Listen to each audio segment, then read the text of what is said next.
사랑하는 예수양남 가족 여러분, 사실 이것이 익숙하다는 것이 참 마음이 슬픈 것 같습니다.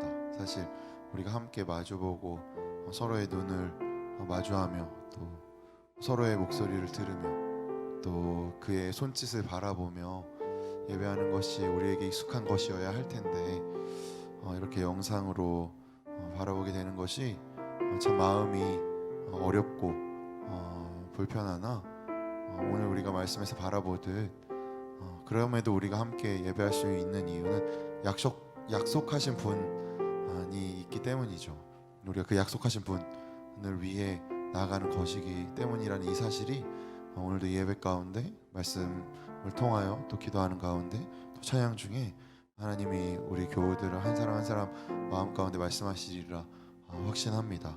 그러니 우리가 더 깨어 주님 찾고 더 깨어 주님 부르고 더 깨어 주님 앞에 우리의 영혼을 담대하게 마주하는 시간이 되기를 소망하며 우리 이 시간 함께 찬양으로 주님 앞에 나아가도록 하겠습니다.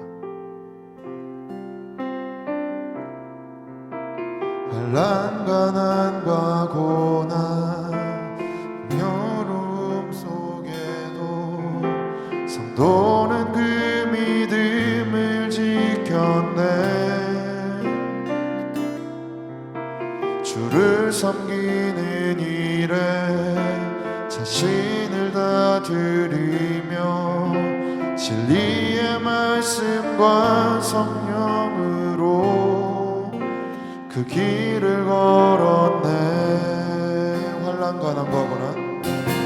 환난 가난과 고난 수고로움 속에도 성도는 그 믿음을 지켰네.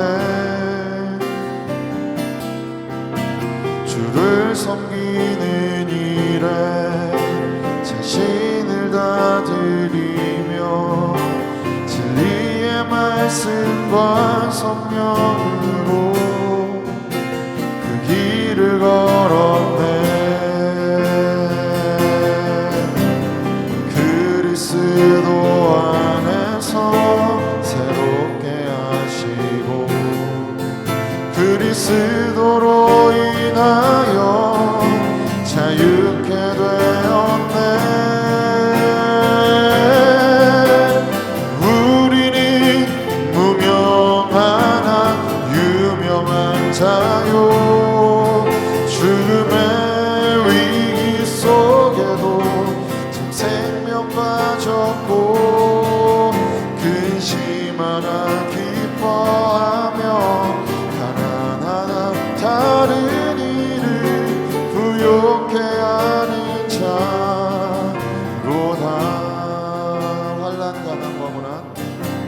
환난 가난과 고난 수고로움 속에도 성도는 그 믿음을 지켰네.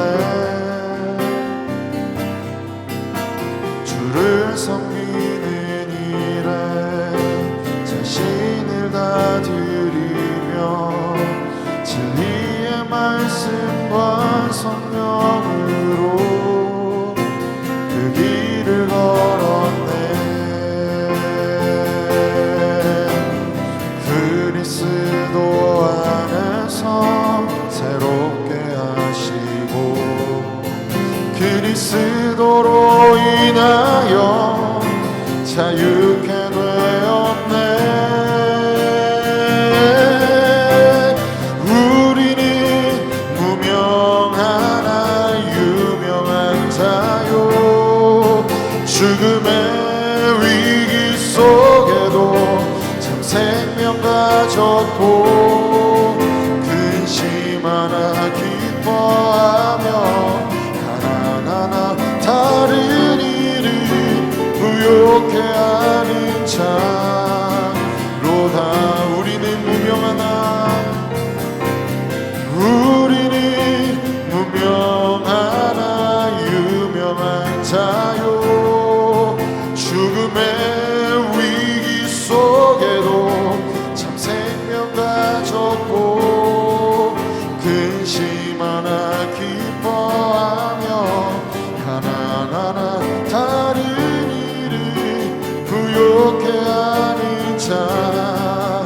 번 더 고백합니다. 우리는 무명하다.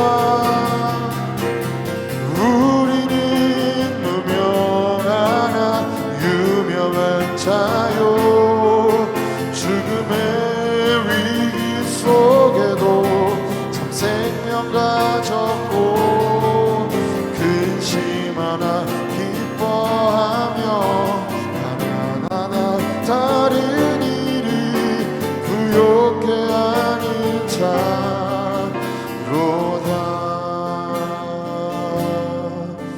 근심 하나 기뻐하며 가난하나 다른 일을 모든 것 가진 자로다. 근심 하나 기뻐하며 가난하나 다른 일을 모든 것 가진 자로다.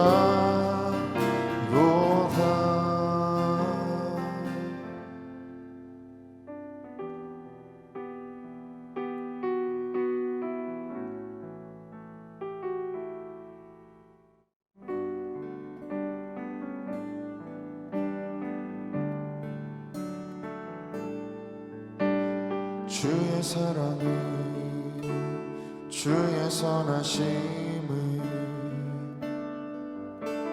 주의 은혜를 생각해보라.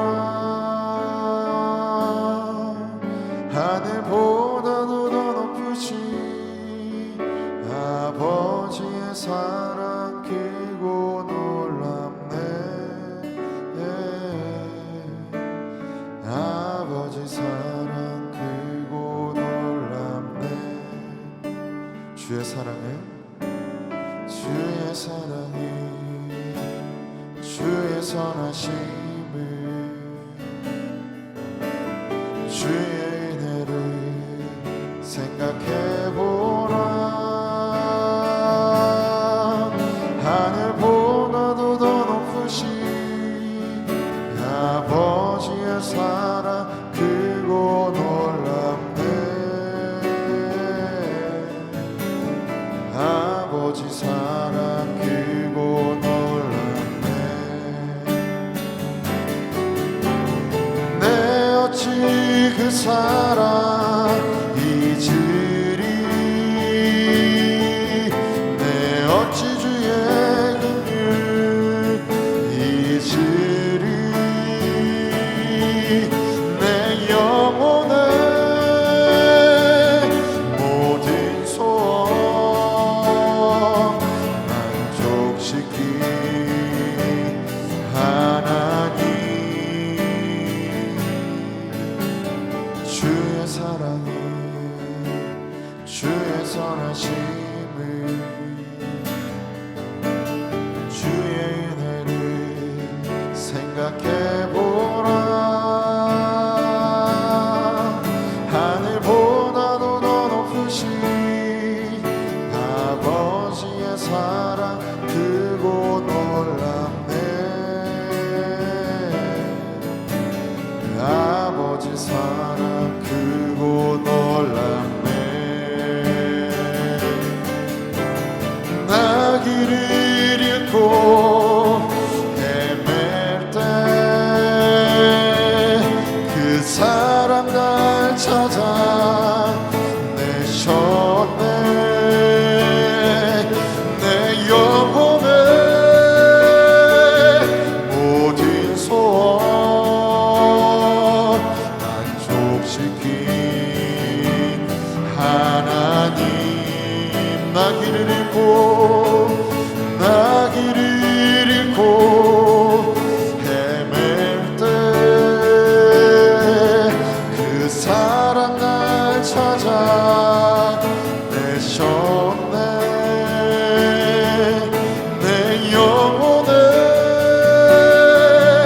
모든 소원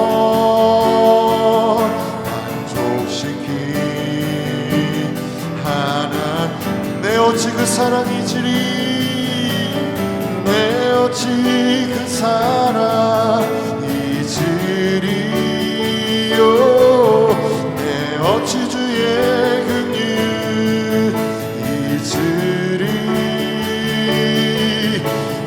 영혼의 모든 소원 만족시킨 하나님, 주의 사랑을, 주의 선하심을, 주의 은혜를 생각해보라. 하늘보다도 더 높으신 아버지의 사랑 크고 놀랍네. 아버지 사랑 크고 놀랍네. 우리가 이 시간 기도하며 나아가기를 소망합니다. 우리가 겪는 상황과 관계없이 주님 여전히 우리를 사랑하신다는 그 마음, 그것은 우리의 정신적인 승리나 상황을 합리화하려는 우리의 의지적인 노력이 아니라 우리의 삶의 지난 어제들 가운데 주님의 그 사랑이 묻어있기 때문입니다. 그렇게 우리는 우리의 오늘도 우리의 내일까지 주님께서 우리의 그 사랑으로 우리를 인도해 가실 것을 믿는 그 믿음으로 아버지와 자녀와의 그 관계 안에서 지금 우리의 마음을 주 앞에 올려드리며 전심으로 기도하며 나가겠습니다.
이와 같은 때에 우리가 오히려 하나님의 사랑을 노래하고 또 우리 하나님께로 두 손을 높이 듭니다.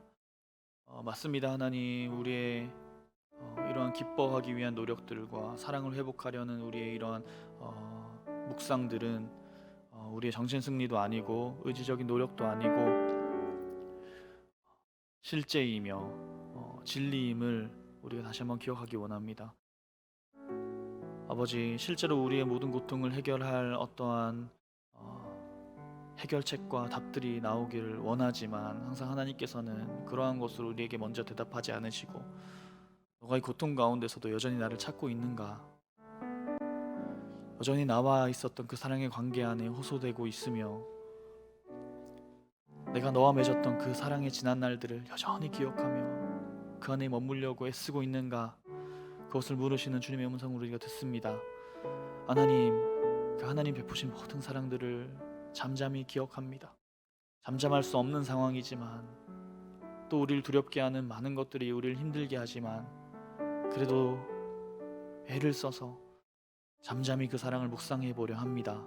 하나님, 우리 가운데 오로지 주님만이 베푸실 수 있는 위로와 기쁨과 소망을 허락하셔서 그 어떠한 세상의 권세도 무너뜨릴 수 없는 주님이 우리 가운데 허락하신 그 하나님 나라의 놀라우신 그 위엄과 아버지 전진, 그것이 우리 삶 가운데 아버지 임할 수 있도록 우리 그것을 묵상하며 목도하며 이 삶을 살아낼 수 있도록 우리와 함께하여 주시옵소서. 하나님 감사합니다. 하나님께 모든 영광 돌립니다. 예수님 이름으로 기도드렸습니다. 아멘. 오늘도 이렇게 예배를 드리시기 위하여 또 하나님의 이름 기억하고 또 주께서 주시는 그 말씀을 힘입어서 또 하루를 살아내고 싶어서 함께 모여 유튜브로 이렇게 함께 예배드리신 성도님들을 정말 축복하고 또 환영합니다. 참 어려운 상황인데 또 상황은 날로 더 악화되는 것 같지만 이 가운데 우리가 지난주부터 우리가 묵상해왔던 그러한 상황 가운데서도 우리는 어떻게 과연 기뻐할 수 있는가, 이러한 고통이 우리를 잠식할 때에도 우린 여전히 주께서 주시는 기쁨 가운데 참여되고 또 누릴 수 있는가를 우리가 오늘 말씀을 통해서 한번 살펴보고 참 이 지난한 과정을 보내는 이때에 우리의 마음을 끝까지 잘 지킬 수 있는 그러한 우리 성도님들이 되시기를 주님의 이름으로 축복합니다. 오늘 본문은 시편 135편 1절에서 6절 말씀입니다. 시편 135편 1절에서 6절 말씀을 제가 봉독하도록 하겠습니다. 할렐루야. 여호와의 이름을 찬송하라. 여호와의 종들아 찬송하라. 여호와의 집 우리 여호와의 성전 곧 우리 하나님의 성전뜰에 서 있는 너희여, 여호와를 찬송하라. 여호와는 선하시며 그의 이름이 아름다우니 그의 이름을 찬양하라. 여호와께서 자기를 위하여 야곱 곧 이스라엘을 자기의 특별한 소유로 택하셨음이로다. 내가 알거니와 여호와께서는 위대하시며 우리 주는 모든 산들보다 위대하시도다. 여호와께서 그가 기뻐하시는 모든 일을 천지와 바다와 모든 깊은 데서 다 행하셨도다. 아멘. 우리는 지난주에 이어서 지난주에 우리가 이러한 물음을 같이 물어봤었죠. 우리는 어떻게 기뻐할 수 있는가? 우리가 마주한 상황이 도무지 기뻐할 수도 없고 기뻐하고 싶지도 않은 상황을 우리가 마주했음에도 불구하고 그 상황 가운데서 우리가 기뻐한다는 것의 의미, 더 정확히는 하나님을 기뻐한다는 것의 의미는 무엇인가? 그러니까 하나님께서 허락하시는 이 이해할 수 없는 이 고난의 인생이 어찌하여 우리에게는 기쁨으로 변화되어서 다가오는가에 대해서 함께 살펴봤다면, 이번 주에는 그렇다면 하나님께서는 도대체 무엇을 기뻐하시는가에 대한 질문을 한번 물어보려고 합니다. 그러니까 하나님께서는 어떤 것을 기뻐하시고 무엇을 기뻐하고 계시는가? 지난주에는 우리가 어떻게 기뻐할 수 있는가를 살펴봤다면, 하나님께서는 이 시국 가운데, 이 시기 가운데 무엇을 기뻐하고 계시는가 우리가 한번 하나님의 기뻐하심에 대해서 살펴보았으면 좋겠습니다. 이러한 질문이 왜 중요한가를 우리가 한번 물어보면 좋겠는데, 하나님이 기뻐하시는 것이 무엇인지 우리가 찾는다는 것은 이러한 의미가 있죠. 무엇이냐면 하나님의 기뻐하심은 곧 우리의 기쁨과 매우 깊은 연관이 있기 때문에, 하나님의 기쁨을 이해한다는 것은 우리의 기쁨을 이해하는 것과 깊은 연관을 가지고 있기 때문에 우리가 이 하나님의 기뻐하심을 질문하고 찾아보고 탐색하는 것은 참으로 중요합니다. 우리가 성경을 통하여서, 그리고 성경이 뿐만 아니라 우리 실제로 마주하는 인생의 여러 삶들을 통하여서 발견할 수 있는 이 복음을 따르는 인생들, 복음적 인생의 전형적인 어떤 모양들이나 삶의 그런 모습들을 우리가 볼 때에 발견할 수 있는 하나의 패턴이 있는데, 그 패턴이 무엇이냐면 바로 예수 그리스도의 패턴이죠. 예수 그리스도의 삶의 패턴을 우리가 발견할 수 있습니다. 이 패턴은 무엇이냐면 하나님의 뜻이 계시고 내 뜻이 있다면, 하나님의 뜻을 내 뜻으로 끌고 오는 것이 아니라 하나님의 뜻에 내 뜻이 끌려가는, 그러니까 내 뜻에 하나님의 뜻을 참여시키는 것이 아니라 하나님의 뜻에 내 뜻을 참여시키는 방식의 삶의 모양이, 그 패턴이 복음적 삶을 추구하는 모든 인생 가운데 똑같이 같은 패턴으로 펼쳐지고 있다는 것을 우리는 매우 많이 발견하게 됩니다. 쉽게 우리가 잘 아는 인물들이 있죠. 뭐 요셉이나 야곱이나 모세나 다 마찬가지죠.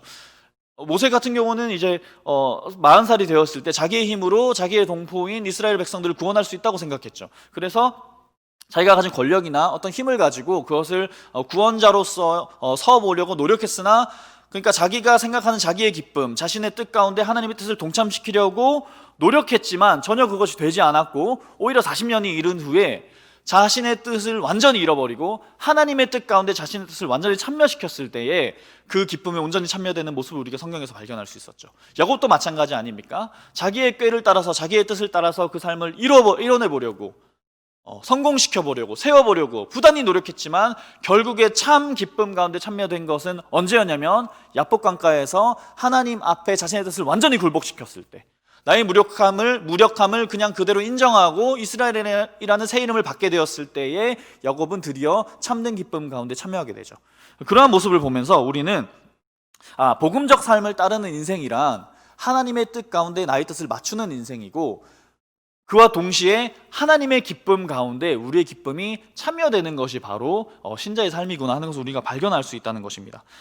이렇듯 이 기쁨, 종미에 우리 가운데 주어질 기쁨을 위하여서 그 이전에 있는 모든 비기쁨들, 기쁨이 아닌 것들, 비기쁨들을 통과함으로 말미암아 마침내 이 기쁨을 누리게 된다는 이 어떤 문장을 통해서, 그렇다면 이 비기쁨을 통과함으로 말미암아 만나게 되는 이 기쁨의 가치가 도대체 얼마나 큰 것인가를 우리가 따져볼 필요가 사실은 있죠. 왜냐하면 지난주에 제가 말씀드렸듯이 저는 전역하는 기쁨을 맛보기 위하여서 그 전역을 위한 2년의 군대의 시간을 다시 한번 그 비기쁨을 맛볼 마음이 없기 때문이에요. 그러니까 세상에는 이 종미의 기쁨을 위하여서 그것을 위해 필요한 비기쁨이 어떤가에 따라서 이 기쁨의 가치가 어떤가에 따라서 우리가 그것을 생각하는데 완전히 천차만별의 어떤 생각을 할 수 있는 것인데, 그런데 우리가 이 비기쁨을 통과함으로 말미암아 만나게 되는 하나님이 주시는 기쁨의 가치를 생각해 보자고 하면 그것은 세상이 주는 어떠한 기쁨과도 비교할 수 없을 만큼 압도적인 크기의 기쁨을 우리가 맛볼 수 있다는 것입니다.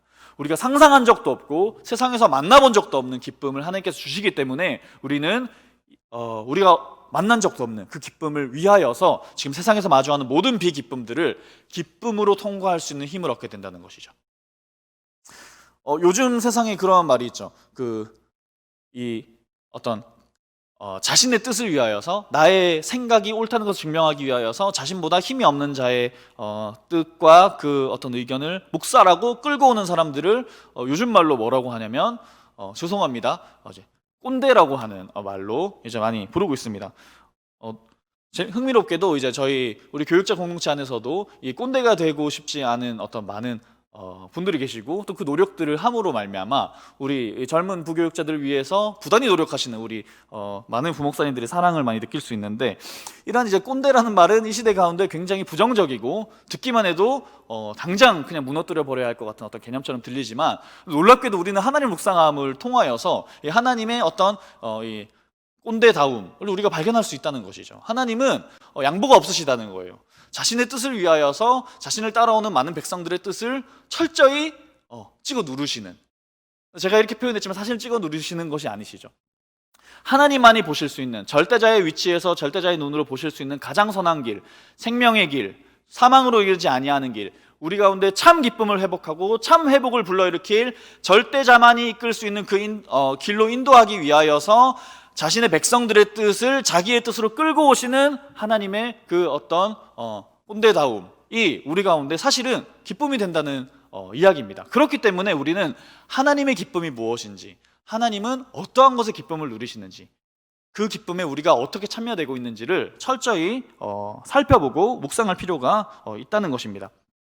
그리고 또한 우리는 하나님의 기쁨을 묵상하는 것이 과연 우리 인생에 유익한가를 기준으로 이것을 살펴본다 할지라도 이것을 좋은 대답을 구할 수 있는데요. 존 파이퍼가 쓴 이 하나님의 기쁨이라는 책에는 이제 3가지 이유로 왜 하나님의 기쁨에 우리가 참여되는 것이 우리에게 더 유익한가, 우리가 생각하는 우리의 기쁨을 포기하고 하나님의 기쁨을 우리의 기쁨으로 취하는 것이 왜 유익한가를 역설하고 있습니다. 그 첫 번째 이유가 무엇이냐면, 첫 번째, 우리는 우리 마음의 길은 갈망을 채울 만큼 큰 인격적 가치를 지닌 것이 아무것도 없다. 다시 읽어드리겠습니다. 우리 마음의 깊은 갈망을 채울 만큼의 큰 인격적 가치를 지닌 것이 아무것도 없다는 이유로 하나님의 기쁨이 더 위대하다, 더 유익하다고 이야기하고 있습니다.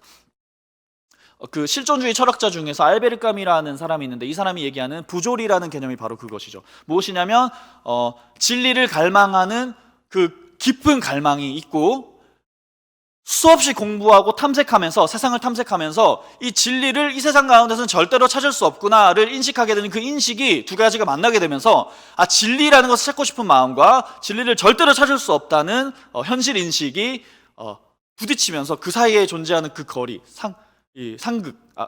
간극, 그것을 바로 부조리라고 말하는데, 바로 그것이 우리 가운데 있다는 것이죠. 그러니까 우리 그 마음 가운데 깊은 갈망이 있는데 이것을 채울 만큼의 어떤 인격적 가치를 지닌 것을 우리가 가지고 있지 않다는 거예요. 그러니까 그 가치를 우리는 하나님에게로부터 찾아야 하기 때문에 하나님의 기쁨을 묵상하는 것은 대단히 우리 가운데 유익하다고 이야기하고 있는 것이고, 두 번째로는 우리에게는 이 최고의 보물을 최대치만큼 맛볼 수 있는 능력이 없기 때문에 우리 가운데 그 기쁨이 온다고 할지라도 어쩜 우리가 우연히 그것을 취하게 된다 할지라도 그것을 누릴 수 있는 능력이 없기 때문에 하나님의 기쁨을 우리가 하나님 기쁨을 우리가 동참하는 것이 훨씬 더 유익하다고 얘기하고 있는 것이고요. 세 번째로는 어떠한 것도 우리가 가진 어떠한 것도 영속하지 못함으로 결국 우리의 기쁨이 끝날 것이기 때문에 하나님의 기쁨이 더욱더 우리 가운데 유익하다고 말하고 있습니다. 우리가 어떤 세상적 기쁨, 하나님 주시는 것이 아닌 다른 기쁨을 맛볼 수 있죠. 혹은 하나님이 주시는 어떤 것의 기쁨을 맛볼 수 있죠. 하지만 그 모든 것은 우리의 유한한 인생 가운데 끝이 있게 됩니다. 우리가 영원한 기쁨을 누리기 위해서는 오로지 영원하신 하나님 기쁨에 참여하는 방법밖에 없다는 것이죠. 그렇기 때문에 우리는 여러 가지 이유로 하나님의 기쁨에 참여하는 것이, 우리의 기쁨에 하나님 참여시키는 것이 아니라 하나님의 기쁨에 우리가 참여하는 방식으로 이 기쁨을 묵상하는 것이 우리 인생에 더욱더 유익함을 우리가 발견할 수 있습니다.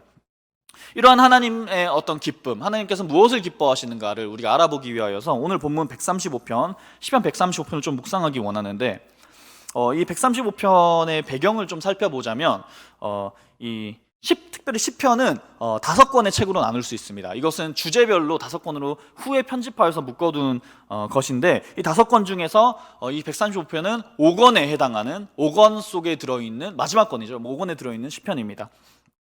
그 중에서 이 5권의 책 중에서 특별히 3권이 이제 73편부터 89편의 이제 시편인데, 이 3권의 주제가 무엇이냐면, 3권을 통해서 묻고 있는 질문은 다윗 언약은 왜 실패했는가?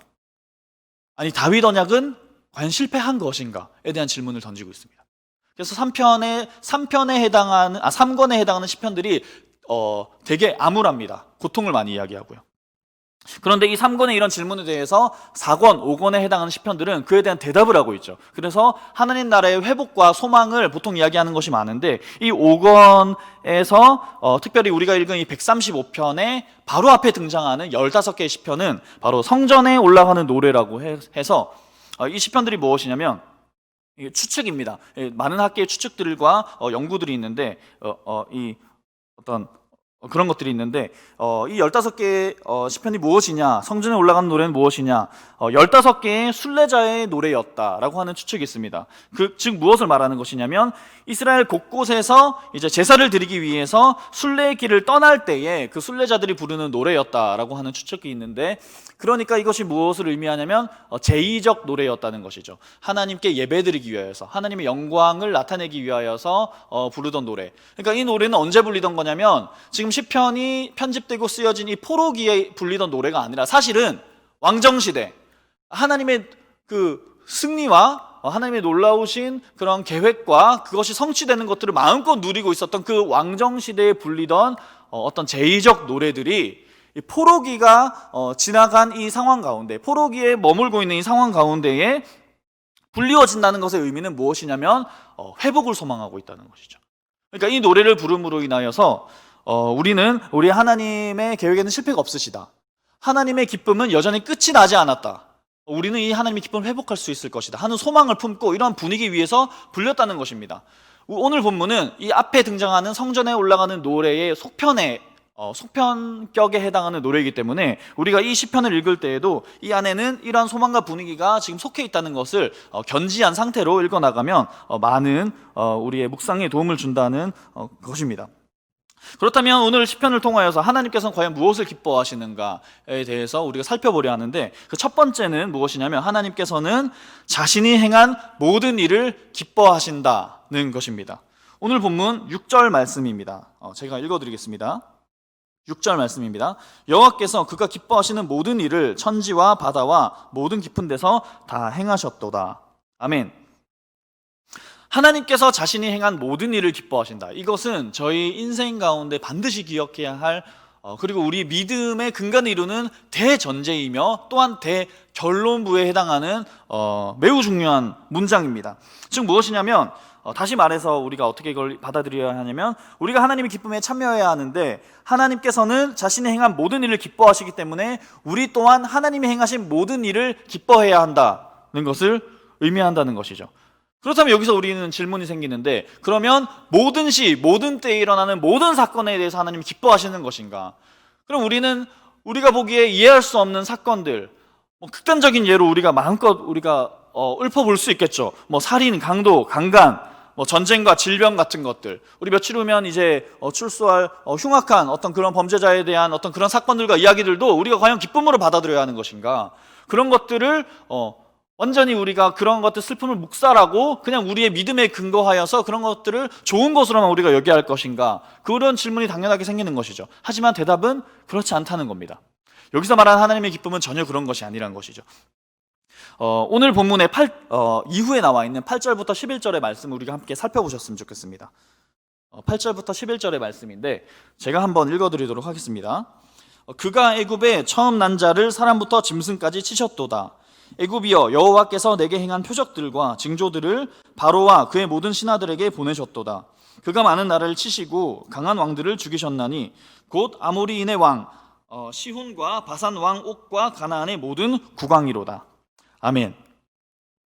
여호와께서 이 말씀을 통해서 하나님께서 행하셨던 일들을 우리가 이렇게 되돌이켜 보자면, 우상이라는 존재는 사실은 하나님과 정확히 가장 반대에 있고, 하나님께서 정말 너무나도 오랜 기간 그것에 정말 불의함을 얘기하셨던, 얼마나 하나님을 믿는 그 신앙에 정말 반대되고 그것을 방해하는 것인지 계속해서 언급하셨던 것이 그 존재가 바로 우상이죠. 근데 우상이 버젓이 존재하고 있고, 이 우상을 섬기는 애굽이 그 어떤 나라들보다도 득세하고 있는 이 상황을 하나님께서 마주하고 계시고 보고 계심에도 불구하고 그것을 단숨에 멸절시키시거나 멸망하게 하지 아니하시고 계속해서 지켜보고 계신다는 거예요.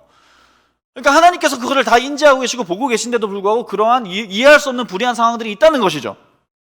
그런데 그것을 하나님께서는 어떻게 하나님의 뜻을 이루어 가시냐? 자기의 때에 자기의 계획을 따라서 자신의 기뻐할 수 있는 결론에 이를 때까지 그 일을 진행시키신다는 것을 우리는 성경 말씀을 통해서, 그리고 이루어진 역사를 통해서 우리는 발견할 수 있습니다. 그러니까 하나님이 보시기에도, 하나님의 판단에도 불의한 일들은 여전히 있다, 세상에 있다. 그럼에도 불구하고 우리 하나님께서 보시는 그 큰 그림 아래서, 우리가 사람이기 때문에 우리가 시간적인 어떤 배경 아래서, 공간적인 배경 아래서 모든 것을 한 번에 인지할 수 없기 때문에 하나님의 그 계획을 다 이해할 수 없지만, 하나님의 그 시선 아래서, 그 계획 아래서 바라볼 때에 하나님이 계획하시는 그 완전한 성취를 위해서 지금은 시간이란 개념 아래서 유보하고 계시는 이 모든 상황들이 하나님의 총체적인 계획과 그 목적 아래서 종미에는 기쁨으로 성취될 것이다.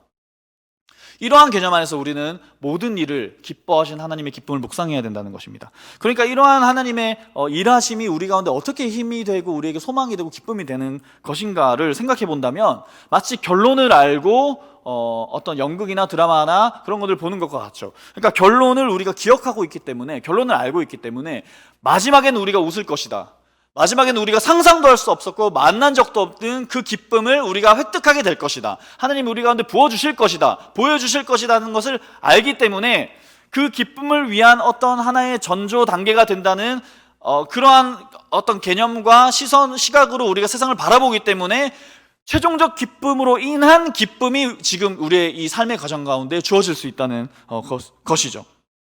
그러니까 하나님은 이 이해할 수 없는 상황 가운데서도 그래도 하나님 선하시다, 그래도 하나님의 계획은 아직 실패하지 않으셨다, 하나님의 계획은 그분의 뜻 가운데서 성실하게 이행되고 있다는 것을 기억하는 것이 중요하다는 것입니다. 저는 개인적으로 지금보다 조금 더 어렸던 청년 시절에 이제 긴 시간, 특별히 한 1년 정도 어떤 이 공황장애를 앓으면서 굉장히 깊은 무기력감에 이제 빠졌던 적이 있었는데, 그 이제 빠졌던 이유가 사실 굉장히 신앙적인 믿음의 이유였습니다. 왜냐하면 저는 무태신앙으로 자라왔기 때문에 이 하나님을 믿는 믿음이라는 것이 제 어떤 정체성을 이렇게 받쳐주고 있던 어떤 그런 내용이었는데, 그것이 제 어떤 삶의 한순간에 어떤 사건들, 여러 가지 사건들이 있었는데 그 사건들로 말미암아서 그 믿음이 나의 존재를 지켜주지 않는구나, 하나님이라는 분이, 하나님께서 허락하신 내 인생의 이 상황들이 마치 결론처럼 느껴지는 거예요.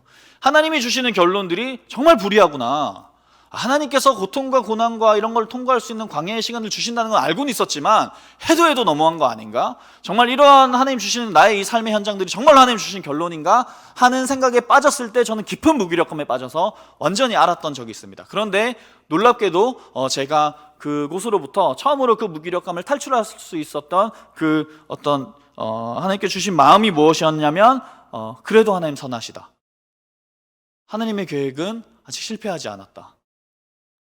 나에게 주어진 이 삶의 결론 같이 보이는 이 현장들은 사실은 결론이 아니라 우리 위대하신 하나님께서 자신의 계획 아래 그 결론을 끝에 두고 내 삶을 이끌어가고 계시는데 지금 나는 그 과정 중에 있다. 지금은 내가 이해할 수 없지만 나의 시야가 좁아서, 내가 부족한 인간이어서, 내가 하나님이 아니어서 모든 것을 이해하고 다 받아들일 수는 없겠지만 그 하나님 한번 신뢰해보자. 하나님께서 내 삶을 여전히 끌고 가시겠지 하는 그 믿음 하나로 다시 한번 이 무기력감에서부터 올라왔던 그런 경험을 한 적이 있었다는 것이죠. 두 번째로 하나님께서 무엇을 기뻐하시는가를 우리가 살펴보자면, 두 번째로는 하나님께서는 우리를 기뻐하신다는 것을 우리가 잘 기억해야 됩니다. 도대체 저는 이런 질문이 많이 있었습니다. 하나님께서는 도대체 우리를 왜 기뻐하시는가? 제 인생을 아무리 돌아봐도 하나님 기뻐하실 만한 제목들이 없는 거예요. 하나님 도대체 내 인생을 왜 기뻐하시지? 하나님께 드릴 만한 것이 없는데 왜 기뻐하실까? 살펴봤더니 오늘 말씀 4절을 같이 제가 읽어드리겠습니다. 여호와께서 자기를 위하여 야곱 곧 이스라엘을 자기의 특별한 소유로 택하셨음이로다. 하나님께서 자신의 백성들을 택하시고 부르시는 그 이유에는 놀랍게도 자기를 위한, 하나님 자신을 위한 이유들이 있었습니다. 그러니까 하나님께서는 철저하게 어떤 유익을 얻기 위하여서 우리를 택하셨는데 무엇을 위해서냐면 자기를 위하여 부르신 거죠. 근데 자기를 위하여 이 사람들로부터 무엇을 얻고 싶으시느냐, 그것을 살펴본다면 바로 사랑의 관계, 우리로부터 사랑을 얻으시기 위하여서 우리를 기뻐하신다는 것입니다. 정말로 그러한가를 살펴보기 위해서 우리가 몇 가지 이야기를 나눠야 하는데, 하나님의 기쁨에 참여한다는 것은 무엇을 의미하는가를 성경에서 묘사하는 몇 가지 이런 말씀들이 있는데, 하나님의 즐거움에 참여하는 것은 곧 하나님의 일에 참여하는 것을 의미한다는 것을 우리가 성경 말씀 본문 곳곳에서 찾아볼 수 있습니다. 이러한 질문은 사실 우리를 매우 당황스럽게 하죠. 실제로 우리의 일상의 사역 가운데 우리가 수도 없이 많이 던지는 질문이죠. 우리는 헌신하기 위해서 하나님을 믿은 것인가? 특별히 교회에 계시는 많은 이제 사역하시는 우리 성도님들께 이런 질문이 굉장히 많이 있죠. 헌신은 하고 있는데 뭔가 내 것을 내어주고 있는 것 같고 내 것을 많이 드리고 있고 또 그렇게 나를 자꾸 소모하고 있는데 나에게 채워지는 것이 없는 것 같이 느낄 때에 정말 이 믿음 생활이라는 것은 나에게 공급되는 것이 있는 것인가? 나는 소모되기 위하여서 이 신앙생활을 해나가고 있는 것인가? 마치 회사와 노사 관계처럼 악덕 사장을 모시고 있는 것처럼 하나님을 생각하게 될 때가 굉장히 많다는 것이죠. 하지만 우리 그렇지 않다는 것을 우리는 말씀에서 발견할 수 있습니다. 그러니까 이 개념이 완전히 다른 것인데, 노사 관계로 만약에 비유를 하자면, 고용주와 고용인의 관계로 비유하자면 우리는 어떤 고용인이냐면 우리는 고용인에 적합하지 않은 고용인이죠. 그러니까 일할 능력이 전혀 없고 서류부터 탈락해야 되고 우리가 고용주가 고용하고 싶은 고용인의 그 어떤 전형에 전혀 어울리지 않는 사람임에도 불구하고 우리를 뽑으셔서 우리와 함께 일하고 계신 것이 하나님과 우리의 일의 관계이죠. 사역의 관계이죠. 그러니까 이 개념이 완전히 다르다는 것을 우리가 잘 견지하고 이해해야 됩니다. 그러니까 노동과 삭세 개념이 아니라는 것이죠. 우리가 무언가를 지불하고 우리가 무언가를 헌신하고 그의 헌신에 합당한 어떤 대가를 취하는 그런 매매의 방식이 전혀 아니라는 것이죠. 우리 마태복음 20장에 나오지 않습니까? 이른 아침에 한 품꾼들이 나와서 일을 하기 시작하죠. 근데 하루가 다 간 다음에 11시에 나온 품꾼들도 똑같이 한 데나리온을 받습니다. 산술적으로 계산이 되지 않는 거예요. 세상의 경제적 논리로 따지면 이것은 전혀 말이 안 되는 이야기인데, 하나님의 관심에는, 하나님의 일하심에는 그러한 논리가 통하지 않는다는 것입니다. 마태복음 25장에 보면 23절에 특별히 이런 말씀이 나오죠. 착하고 충성된 종아, 내가 적은 일에 충성하였으니 내가 많은 것을 내게 맡기리니 내 주인의 즐거움에 참여할지어다.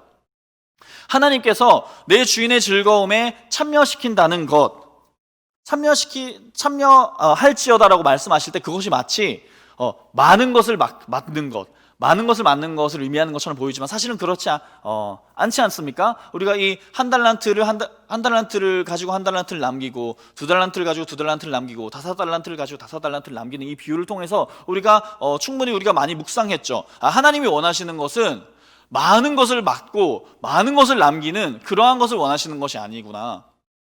이 본문의 뒤를 보면 26절에 하나님께서 그 한 달란트를 땅에 묻은 자와 대화하시면서 자신의 진짜 목적이 무엇이었는지, 이 종과 주인의 관계에서 하나님이 정말로 원하시는 것이 무엇이었는지 하나님 밝히시죠. 무엇이었느냐? 내가 나를 오해했구나. 내가 나를 완전히 잘못 알고 있었구나. 뭘 이해하고 있었구나. 나는 심지 않은 데서 거두고 해치지 않는 데서 모으는 사람이 아닌데 너가 나를 그렇게 알고 있었구나. 너가 우리의 관계를 완전히 잘못 설정하고 있었구나. 거기서부터 하나님 분노하시고 혹은 기뻐하신 것이죠. 그러니까 하나님과 우리의 관계를 어떻게 설정해야 되고 어떻게 개념을 잡아야 하냐면, 우리가 마치 하나님께 무엇을 남겨드리고 무언 것을 해드리고 헌신하고 헌금하고 무언 것을 드림으로 인하여서 하나님을 기쁘시게 하는 우리의 그런 존재가 아니라, 우리는 애초부터 하나님을 기쁘시게 할 수도 없는 존재였음에도 불구하고 우리의 그런 무능력함을 용인하시고 우리를 부르셔서 함께 일하시는 그 관계. 그저 하나님께서 기뻐하시는 것은 무엇이냐면 우리가 충성된 것, 우리가 겸손하여서 주인을 주인으로 잘 모시는 것, 그 주인의 온화하고 기뻐하시는 속성이 무엇인지를 잘 이해하고 그것에 참여하려고 하는 것, 그것을 하나님께서 그저 원하셨다는 것이죠. 그저 우리 가운데 우리를 사랑하심으로 말미암아 우리 가운데 원하셨던 것은 사랑이었다는 것이죠. 사랑을 주고 사랑을 받기 원하셨다는 것, 그 관계를 이해하는 것, 그것이 바로 하나님께서 우리 가운데 원하시던 대가였습니다. 즉 성과의 논리가 아닌 사랑과 관계함의 논리로 형성된 노사관계라는 것입니다. 우리가 무엇을 드려야 기뻐하시는 것이 아니라, 우리가 어떤 종교적 책임감을 다함으로써 하나님을 기쁘시게 하는 것이 아니라 그저 하나님을 사랑하고 하나님과 지속적으로 관계하고 주님의 자녀로서 살아가는 것, 그것을 하나님께서 바라셨다는 것입니다. 지금 이제 시기에는 우리 특별히 다음 세대 부서들이 이제 내년에 함께할 많은 우리 교사분들을 또 모시고 또 기도함으로 이제 기다리고 있는 보통 그러한 시기입니다. 지금도 현재 그러고 있고요. 이전까지 이제 많이 헌신해 주셨던 선생님들께서 이제 하나님께서 허락하시는 또 다른 다음에 이제 스텝을 향하여서 나아가시고, 또 이제 우리 부서는 계속 운영되어야 하기 때문에 아이들을 또 섬길 분들을 모시고 초청하고 있는 상황인데, 정말 많은 부서들이 많은 교사 선생님이 필요합니다. 우리 성도님들의 헌신이 많이 필요하고, 그래서 가끔은 어떤 이 부서에 헌신하고 계신 분들이 그 일종의 이렇게 딱딱하게 표현해서 죄송한데, 이 교사 수급을 위하여서 정말 가진 노력을 다하시고, 정말 거의 뭐 무릎만 안 꿇었다 할 뿐이지 막 이렇게 정말 버선발로 쫓아다니시는 모습을 참 많이 볼 수 있는데, 제 안에 똑같은 마음이 있습니다. 똑같은 마음이 있는데 하나님이 근데 그런 마음을 주시는 거예요. 제 안에 한 망설임을 주시더라고요. 이 선생님이 어떤 성도님이 지금 이 공동체와 함께하고 싶으십니다 하는 이야기를 들었는데, 그것을 이제 묵상하고 하나님 어떻게 할까요 기도하는 가운데 한 망설임이 주어지더라고요. 무슨 망설임이 주어지냐면 자신이 없더라고요. 선생님께 기쁨을 드릴 자신이 없더라고요. 우리가 지금 누리고 있는 공동체는 어떤 공동체냐면 행복만을 드릴 수 있는 공동체가 아니더라고요. 그분께서 오셨을 때에 아무리 어떤 열의와 열정을 가지고 정말 어떤 소망을 가지고 오신다 할지라도, 만약에 이 공동체, 우리 다음 세대 공동체를 위하여서 자신의 삶을 헌신하여서 심지어 자신의 물질까지 들여가면서 정말 가진 시간과 노력을 다 들였을 때에 그것에 상응하는 어떤 보상을 드릴 수 있는 공동체가 아니더라고요. 여기서 만약에 선생님께서 함께 하신다면, 우리 성도님께서 함께 하신다면 저희가 드릴 수 있는 것은 정말 아무것도 없습니다. 아무것도 없습니다. 오히려 더 실망하실 수도 있습니다. 나는 많은 것을 줬는데 왜 아무것도 돌아오지 않죠? 왜 아이들이 돌아오지 않고, 왜 우리 교사 공동체에는 기쁨만이 있는 것이 아니고 왜 갈등이 있고, 왜 서로 싸우고 반목하고, 왜 이런 어려운 일을 내가 굳이 나의 헌신을 통하여서 내가 받아야 하는 것이죠? 실망할 수 있다는 것이죠. 그래서 아무것도 해드릴 이야기가 없더라고요. 그래서 제 안에 어떤 망설임이 생겼었습니다. 그런데 제가 드릴 수 있는 유일한 이야기는 무엇이었냐면, 만약에 이 부서에서 섬기는 일과 헌신하는 일을 그렇게 어떤 산술적 개념으로, 일의 개념으로 다가오실 때는 제가 어떠한 삭도, 어떠한 보상도 드릴 수 있는 보장을 해드릴 수 없지만, 만약에 정말 예배함으로 하나님께 그저 소망을 두심으로 만약에 함께 이 공동체에 들어오신다면, 저는 보장할 수 없지만 우리 하나님께서 어떤 분이시냐면 자신의 씨앗을 심은 이후에 100배, 60배, 30배의 결실을 맺으시는, 도저히 산술적으로는 그 가치를 매길 수도 없고 결론을 낼 수도 없는 그러한 일을 행하시는 분이시기 때문에 그냥 그 하나님을 우리 같은 마음으로 같이 따르는 거, 그거 하나만 약속할 수 있습니다. 지속적으로 우리 하나님을 기뻐하고 하나님으로부터 부름받은 자라는 사실을 계속 묵상시켜 드리는 거, 그거 말고는 우리 공동체가 드릴 수 있는 것이 없습니다. 그 말 하나 저희 안에 남더라고요. 같은 맥락에서 우리는 하나님께서 기뻐하시는 세 번째 주제를 우리가 살펴볼 수 있습니다. 하나님께서는 또한 무엇을 기뻐하시냐면 하나님께서는 하나님 자신을 기뻐하십니다. 오늘 본문 3절을 보면 여호와를 찬송하라. 여호와는 선하시며 그의 이름이 아름다우니 그의 이름을 찬양하라. 아멘. 하나님께 영광을 돌리기 위한 이유로서 충분한 이유가 이 본문에 등장하는데 무엇이냐면 그냥 여호와의 이름으로 말미암아 그분은 영광받기에 충분하신 분이십니다. 그래서 달리 말하면 하나님께서는 그분의 그 이름과 존재 그 자체로 영광을 취하시고 기쁨을 취하시기에 충분하시다는 것이죠. 즉 하나님을 기뻐하는 삶, 우리가 하나님을 기뻐한다, 하나님 기쁨에 참여한다는 것은 또한 무엇을 의미하냐면 하나님의 존재를 기뻐한다는 것을 의미합니다. 하나님의 존재가 우리 삶의 실제적 기쁨이 되는 것인가? 그러니까 하나님이 그냥 거기에 계시다는 이유가 코로나로 인해서 기가 막힌 어려움에 빠진 우리 가운데, 그 하루 가운데 정말 우리의 마음을 다시 한번 살아나게 하고 우리를 소생시키는 그 기쁨을 허락하는가를 질문했을 때 당당히 대답하기 사실 어려운 그런 모습들이 우리 가운데 많다는 것입니다. 잘 묵상되지 않는다는 것이죠. 그러니까 우리가 하나님으로 인하여서 우리가 받고 싶은 어떤 소망은 어디에 있냐면 하나님에게 있는 것이 아니라 하나님이 주시는 확실시된 미래에 보통 우리는 많은 것을 투자하죠. 하나님이 우리 가운데 우리가 이러한 어려움을 가지고 있는데 어려움이 이렇게 실제로 해결되었으면 좋겠습니다. 그것이 하나님께로부터 왔으면 좋겠습니다 하는 방식으로 하나님을 많이 쫓지만 그 결론을 얻지 못한다 하더라도 그저 하나님이 지금껏 계셨다는 그 사실만으로 우리가 이 어려운 상황 가운데 계속해서 기뻐할 수 있는가를 묻는다면 그거 정말로 힘들다는 것이죠. 그러니까 우리의 삶을 이렇게 마치 주식처럼 우리가 대하는 경우가 참으로 많은 것 같습니다.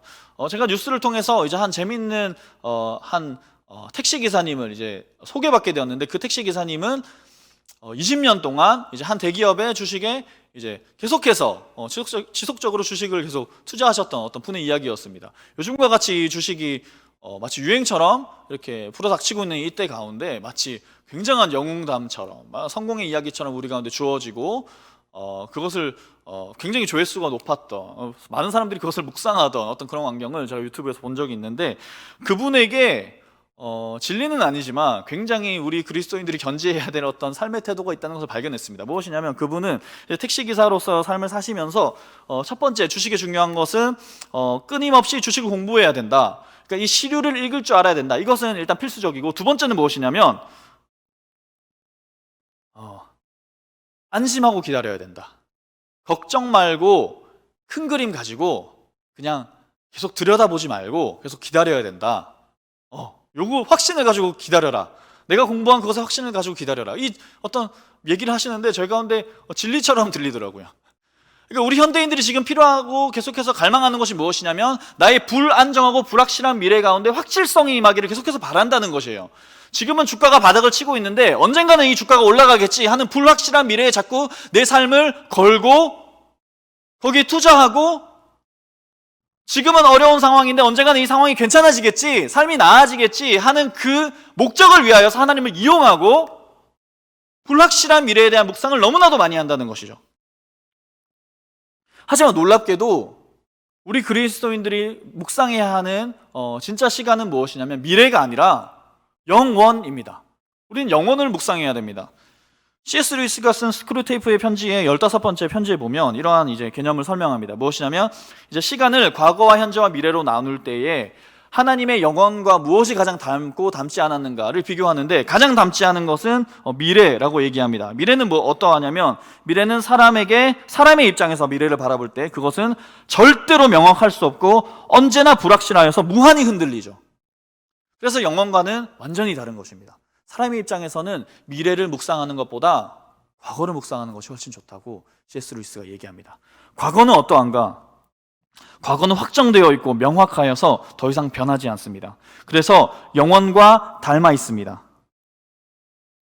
너무 과거에만 몰두되는 것은 좋지 않지만 우리 인간의 입장에서 마치 영원과 비슷한 것을 누리려고 할 때 우리가 진정으로 우리 삶을 투자하고 또 묵상할 수 있는 그 시간의 영역대는 어디냐면 바로 과거라는 것이죠. 우리가 하나님의 존재를 묵상한다고 할 때에 우리 가운데 하나님의 존재 자체가 기쁨이 되시는 그 이유들이 너무나도 많이 있습니다. 우리 삶 가운데 하나님 주셨던 많은 간증들, 우리 은혜 가운데로 초청하셨던 하나님의 우리 삶에 주어졌던 은혜들, 마치 이스라엘 백성들이 요단 강가에서 요단강을 건너기 전에, 가나안 땅을 들어가기 전에 하나님께서 우리를 어떻게 구원하셨는가, 우리를 애굽 땅에서 어떻게 구원해내셨는가를 이제는 더 이상 잊지 않고 기억하기 위하여서 돌을 세우고 그것을 기억하고 기념하려고 한 것처럼, 우리가 하나님의 존재를 묵상한다는 것은 불확실한 미래 가운데 하나님 우리 가운데 언젠가는 좋은 삶을 주실 거야, 우리 삶이 언젠가는 해결될 거야 는 것을 묵상하는 것보다 조금은 뒤를 잠깐 뒤돌아보고 하나님께서 우리 삶 가운데 신실하고 성실하게 베푸셨던 그 은혜들을 묵상하면서, 아 맞아, 하나님 나 구원하신 분이시지, 맞아 하나님이 내 인생 이렇게 인도하신 분이시지, 내 삶의 그 지리멸렬하던 그 순간 가운데서도 아무도 나를 돌아보지 않을 때에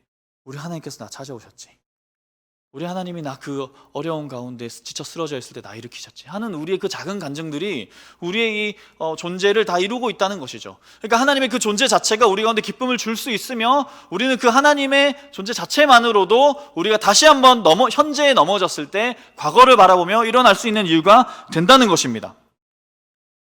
우리가 바라볼 수 있는 하나님이 주신 과거의 마치 영광과 같은 하나님의 신실하신 그 놀라운 은혜 중에 하나가 무엇입니까? 바로 예수 그리스도를 우리 가운데 허락하신 그 은혜셨죠.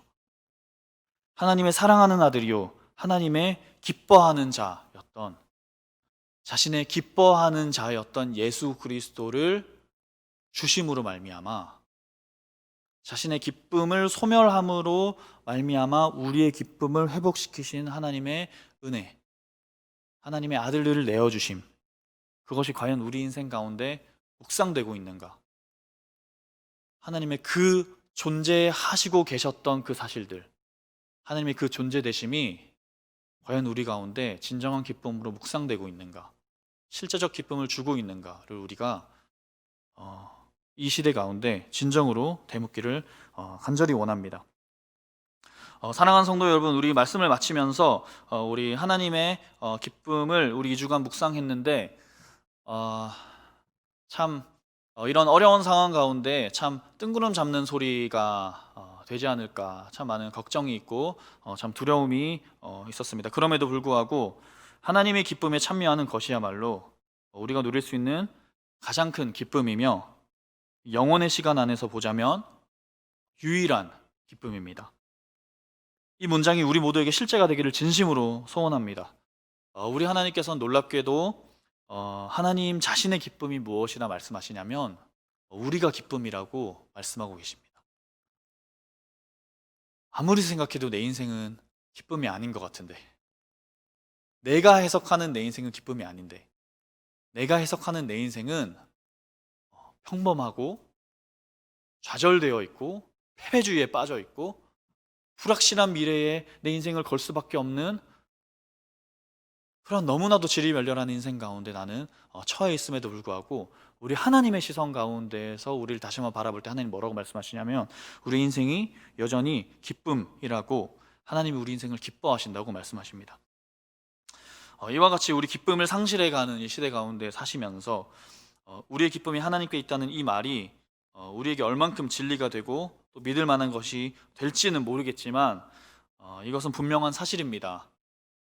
결론을 아는 자처럼 이 땅의 삶을 승리를 약속받은 이의 어떤 그런 확신의 과정으로서 여기면서 믿음으로 살고 또 주님을 계산으로 대하려고 하지 아니하고 또 그분의 그 존재됨, 그분의 그 우리 삶을 통해 일하신 모든 역사들과 간증들이 이 세워진 돌들, 요단강 앞에 세워진 돌들이 우리의 참 기쁨과 그 기쁨의 이유와 또 힘이 되는 그러한 은혜의 삶이 우리 성도님들의 삶의 가운데 가득하기를 소원합니다. 이 시간 같이 기도하실 때에 다음과 같은 기도 제목으로 함께 기도하셨으면 좋겠습니다. 첫 번째로는 우리 기도하기 전에 우리 찬양하고 우리 같이 기도하시도록 하겠습니다. 우리 앞에 부르셨던 주의 사랑을 주의 선하심을 함께 찬양하시도록 하겠습니다.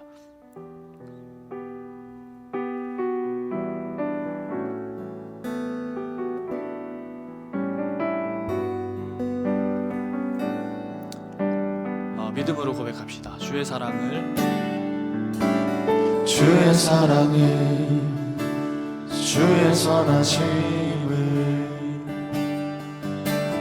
주의 은혜를 생각해보라.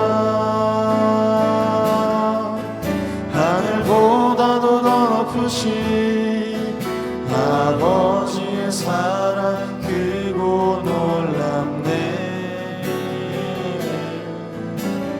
아버지 사랑 크고 놀랍네. 주의 사랑을 주의 사랑을 주의 선하심을 우리에게 임하셨던 그 사랑을 기억합시다. 주의 은혜를 생각해보라. 하늘보다도 더 높으신 아버지의 사랑 크고 놀랍네. 아버지 사랑 크고 놀랍네. 내 어찌 그 사랑 내 어찌 그 사랑 잊으리. 내 어찌 주의 긍휼 잊으리. 내 영혼의 모든 소원 만족시킨 하나님. 주의 사랑을 주의 사랑을 주의 선하심을 주의 은혜를 생각해보라. 하늘보다도 더 높으신 아버지의 사랑 크고 놀랍네. 아버지 사랑. 우리 마지막으로 주의 사랑을 한 번 더 고백합시다. 주의 사랑을 주의 사랑을 주의 선하심을 주의 은혜를 생각해보라. 하늘보다도 더 높으신 아버지의 사랑 크고 놀랍네. 아버지 사랑 크고 놀랍네. 아멘. 우리 첫 번째로 기도하실 때는 이 기쁨을 잃어가는 이때에 너무나도 힘들고 어려운 이때에 우리 하나님께서 우리에게 보여주신 이 수많은 기쁨의 이유와 이 간증들이 그 힘을 다시 회복하여서 우리의 삶을 일으키고 또 기쁨과 감사로 살아가게 하는 그런 은혜가 있기를 위해서 같이 기도해 주십시오. 상황에 좌지우지되는 믿음이 아니라 영원한 하나님께서 여전히 그 자리에 계심을 바라보면서 우리 주님의 뜻에 순종하는 우리 인생이 될 수 있도록 인도하여 달라고 우리 기도한 이러한 기도 제목을 가지고 우리 함께 잠시 기도하시겠습니다. 다 같이 기도합시다.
계속해서 우리 기도하실 때에는 하나님께서 우리에게 원하시는 것은 오직 사랑이라는 것이 잘 믿어지게 도와달라고 우리 기도하셨으면 좋겠습니다. 우리 세상 가운데는 이 계산과 속임이 너무나 난무하는 것 같습니다. 이러한 시대 속에 살다 보니까 우리가 하나님을 대할 때에 계산 없이 대해야 한다는 것이 우리에게 참으로 어색하고 어려운 것 같습니다. 무엇을 드렸다고 해서 관계가 끝나거나 무엇을 드리지 못했다고 하여서 아무 관계가 아닌 것처럼 생각하려는 우리의 어리석음을 도와달라고 기도합시다. 그래서 주님과의 관계란 창조 때부터 한 번도 변함없이 지금까지 철저히 사랑이 기인한 받아들여짐의 역사였다는 것을 기억하고, 이제는 하나님께 우리가 받아들여지기 위한 노력들을 이제는 멈추고, 우리는 이미 하나님께 받아들여졌으며 하나님께서 우리 가운데 원하시는 것은 오직 사랑이라는 것. 우리가 무언가를 드림으로 인해서 우리를 증명하려 하지 아니하고 그저 하나님을 느끼고 사랑하고 하나님과 동행하고 내 삶을 내어드리고 내 삶 가운데 하나님 역사하시도록 그저 잠잠히 내 가운데 주어지는 하루하루 그냥 투벅투벅 살아가도록 그렇게 삶을 사는 것 가운데 하나님이 기뻐하심이 있다는 것을 인정하며 그 사랑과 기쁨을 온전히 누리는 삶을 살게 해달라고 우리 이러한 기도 제목 가지고 우리 함께 한 번 더 기도하시도록 하시겠습니다. 다 같이 기도합시다.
우리 마지막으로 다음의 기도 제목을 위해 기도하겠습니다. 이 기도 제목이 이 기도가 끝난 이후에는 여러분 각자의 기도 제목을 따라 기도하신 후에 이제 일상으로 돌아가도록 하시겠습니다. 우리 마지막으로는 우리 코로나가 확산되고 있는 상황을 위해서 함께 기도해 주십시오. 이제 향남 지역에도 코로나가 확산되면서 이 질병에 대한 갖은 두려움들이 정말 여러 가지 방식의 두려움들이 사람들의 몸과 마음을 무너뜨리고 있습니다. 이 무너진 상황과 마음 때문에 서로를 쉽게 비난하거나 혹은 자기 자신을 쉽게 비난하는 일이 참 많이 일어나고 있는 것 같습니다. 우리에게 주어진 이 작금의 상황을 마주하면서 무엇보다 마음을 굳건히 지킬 수 있도록 하나님께서 함께하여 주시고, 또 각자의 자리에서 이 분투하고 있는 주님의 자녀들을 끝까지 기억하사 속히 실제적인 회복이 있기를 위하여서 또 기도해 주시고, 또 모든 것이 회복된 그때가 되면 우리가 이 지난 날들을 돌이켜 봤을 때 우리가 주님을 신뢰하며 이 기간을 잘 견뎌냈노라 고백할 수 있는 그런 시간들이 될 수 있기를 위해서 같이 기도해 주셨으면 좋겠습니다. 다 같이 기도합시다.